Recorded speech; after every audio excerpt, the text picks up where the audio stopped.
And so in the movie, in the Naked Gun movie, I What just is sing. happening?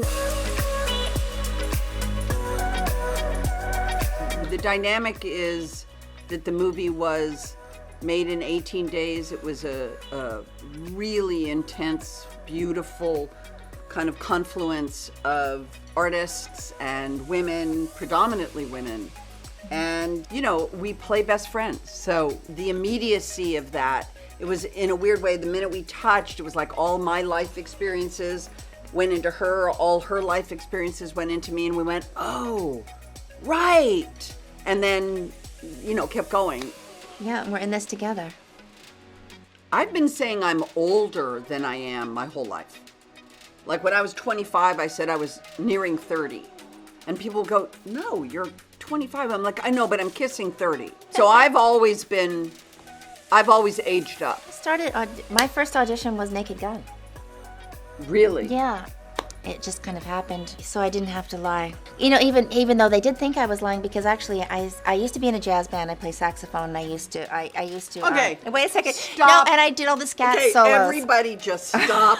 Let us just stop for a second, and I'm just going to turn in my chair just a little bit. Hold, please. A little Coltrane You for may you. you may now begin to say that again.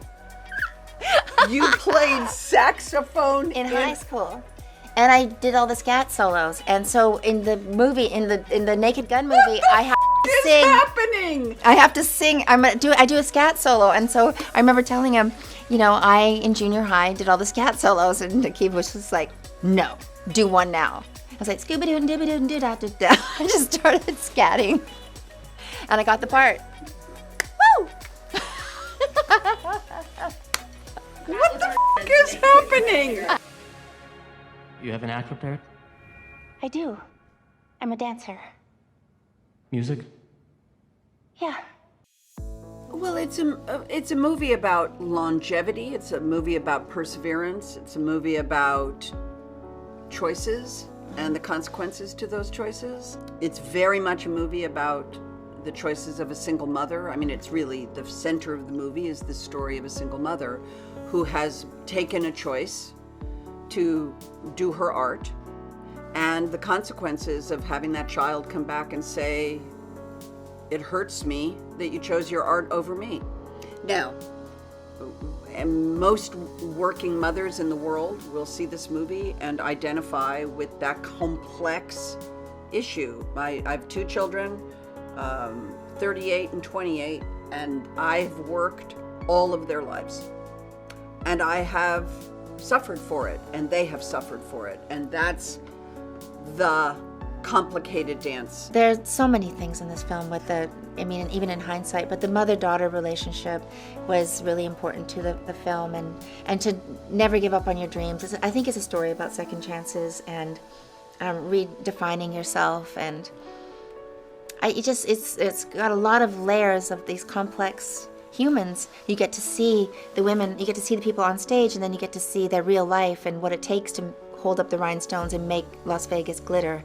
You know, Vegas during the day is quite I mean, Vegas during the day, it's crazy. Vegas during the day, and you know, this just what it really takes, you know, because sometimes we look at people, and I think for me, I've always have kind of encouraged people to be kind to each other. We are all fighting an invisible battle, and as much as we are covered in feathers and rhinestones, we have relationship problems, we have our father in the hospital, we have, you know, something tragic has happened in our life, and we're just trying to get through the day. The show must go on.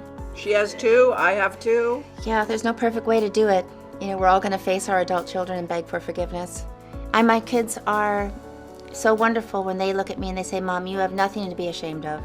You know, you know, it's still always heartbreaking, no matter if you just feel responsible for it. There's no perfect way. There's no perfect way, and I love that we got to play these imperfect characters that are flawed and messy and make mistakes and, you know, wear their heart in their sleeve, do what they love, you know, have messy relationships. It's just her choice, even with the Dave Bautista character, how they kept that from her, who the father was, and her and Shelly, I empathize with her and believe that she did what she thought was best for her daughter.